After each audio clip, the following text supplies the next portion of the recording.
Nous sommes concepteurs et fabricants de PLV. Le marché change, donc nous avons évolué dans le type de produit que nous présentons. La dernière évolution, c'était carrément d'habiller des points de vente, habiller des centres commerciaux. Je souhaitais quelque chose qui soit différent dans le marché, un plus qu'on puisse apporter, parce que sinon on continue à être un fournisseur de plus.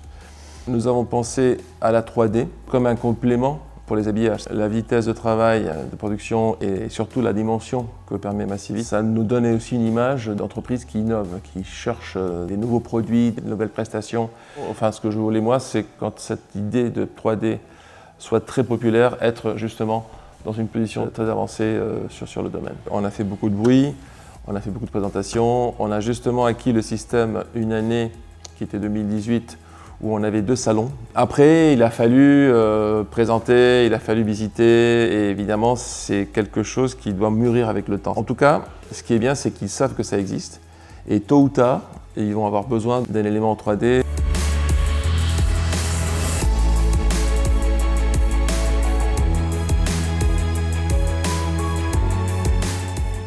L'année dernière, en 2019, nous avons fait un événement ici à Barcelone.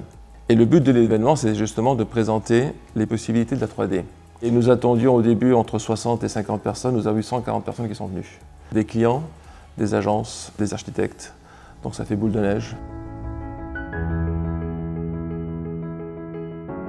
L'idée d'Adecco, c'est, on n'est pas fabricant de PLV, on donne un service. On parle d'un service complet, et quand on parle de service complet, c'est pour ça qu'on a donc notre agence de communication qui peut faire des maquettes, qui peut réaliser des projets, qui peut dessiner des intérieurs de boutique.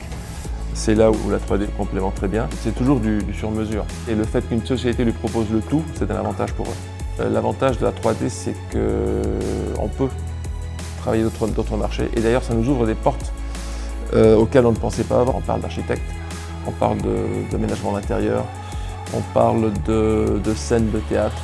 Donc pour cela, on a fait appel à quelqu'un qui vient d'un autre marché complètement différent. Et c'est vrai que c'est une façon d'innover, c'est une façon de bouger. On ne peut pas rester dans le même secteur, dans le même créneau. Entonces, primera cosa es explicarles qué tecnologías hay, cuál es la nuestra, cómo se diferencia y con eso qué puedes hacer tú. Y a partir de ahí el cliente empieza a pensar, pues podría hacer esto, podría hacer lo otro. Esto es un poco para incentivar que ellos ya empiecen a utilizar esta tecnología dentro de sus campañas.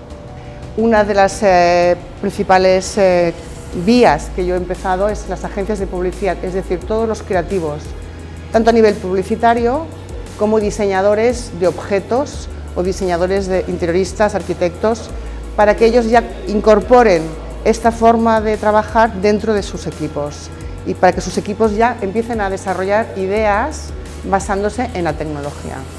Dans notre secteur typique, dans notre clientèle, le fait d'avoir la 3D nous a ouvert des portes.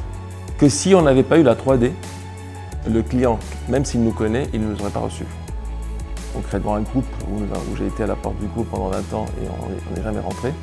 Et du coup, on est rentré grâce à la 3D. Et le client nous a choisis pour des raisons de rapidité de production, de luxe dans la finition, peut-être de prix aussi, mais c'était soit le faire en 3D avec nous, soit le faire en bois, contrôle numérique, donc plus lourd, peut-être plus cher, et en tout cas beaucoup plus lent dans la production. L'impression 3D grand format, l'avantage c'est tout de suite, avec un fichier 3D bien construit, on est capable de mettre en marche la machine en quelques minutes. On n'a pas besoin de X heures de réglage.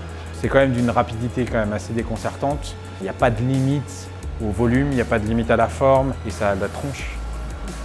On s'est dit que c'était peut-être pas bien de faire des objets statiques, mais peut-être justement de faire du mouvement.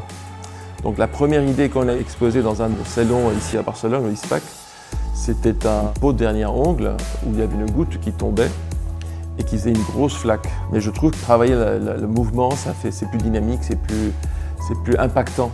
Le mot magique, c'est le wow. Et le wow, c'est le selfie. Et le selfie, c'est directement l'image qui part dans tous les sens.